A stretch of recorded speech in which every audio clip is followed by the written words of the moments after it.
Hey guys! Welcome back to my channel and welcome to another Daily Bread. So, ang title natin ngayon is Jesus Restores Us. Although Sam had done nothing wrong, he lost his job on the assembly line. Carelessness in another division led to problems in cars they built. After several crashes made the news, wary customers stopped buying their brand. The company had to downsize, leaving Sam out of work, his collateral damage, and it isn't fair. It never is.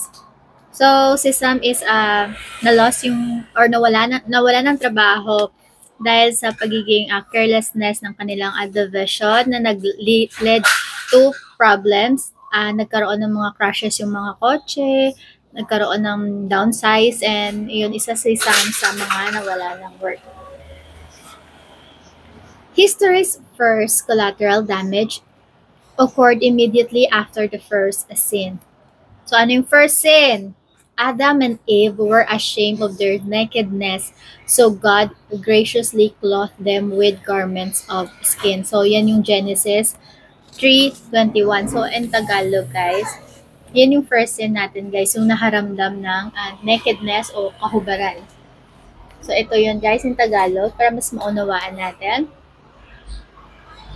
Pagkatapos gumawa ang Panginoon ng Diyos ng damit mula sa balat ng hayop para kay Adan at sa asawa nito.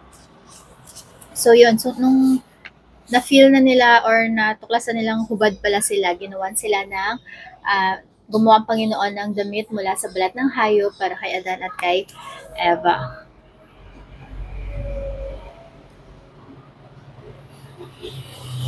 It's painful to imagine, but one or more animals that had always been safe in the garden were now slaughtered and skinned.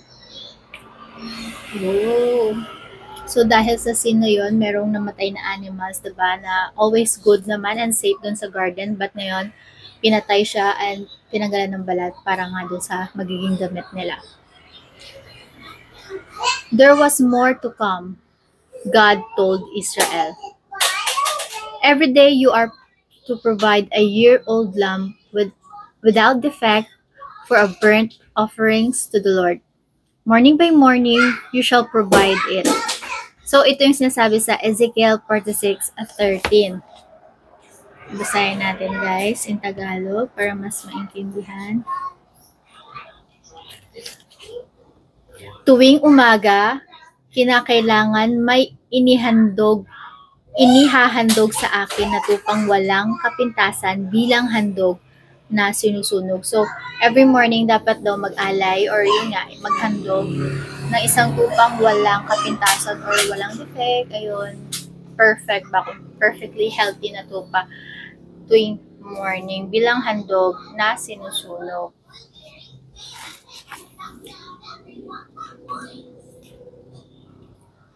Every single day, how many thousands of animals have been sacrificed because of human sin? Oh, medyo tinatamaan tayo dito. So, yun, no, nalaganap na talaga to, no, yung talagang, minsan sa mga big brands pa, no, yung ginagamit yung animal skin, then binibenta pa ng sobrang mahal, kaya ang tendency, yung mga animals nagiging extinct, ayun, and nagiging, sila, source of human cruelty. Ayan, kasi yung skin nila, na balat nila, is nagiging damit lang ng tao. Ayun. Their death was necessary to cover our sin until Jesus, the Lamb of God, came to remove it. So, ito yung parang nagtakip sa mga kasalanan daw natin noong hindi pa nagsasacrifice or hindi pa naalay si Lord sa atin na para ma-remove yung sin natin sa world. So, yan yung sinasabi sa John 1:29. So, natin in Tagalog, guys.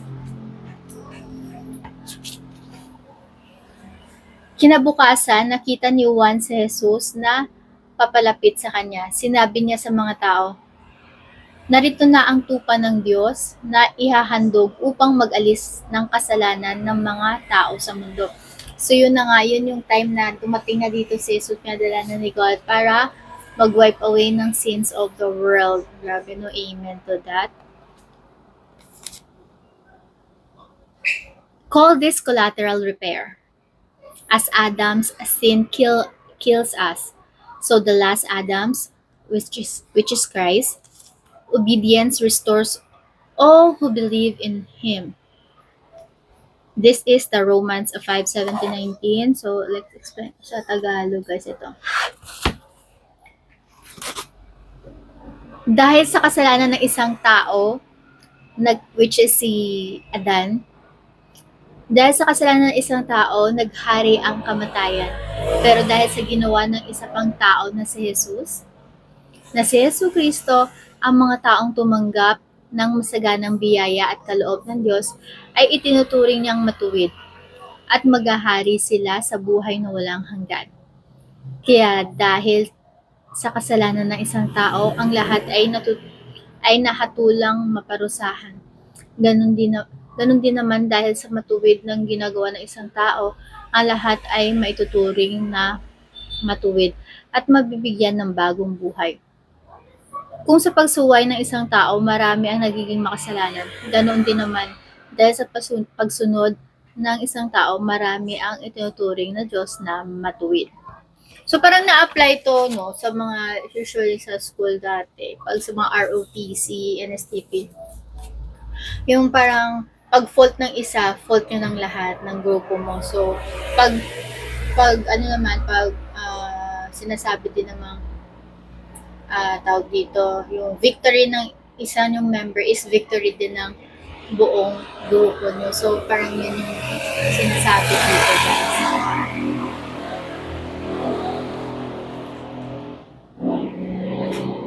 Collateral repair isn't fair. It costs Jesus' life, but it's free. Reach out to Jesus and believe and receive the salvation He offers, and His righteous life will count for you. So, ayun nga.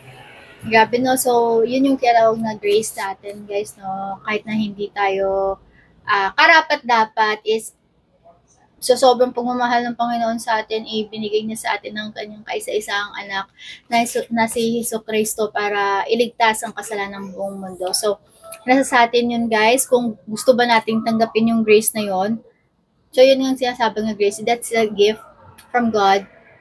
That's a gift of salvation. And nandyan lang yan, guys.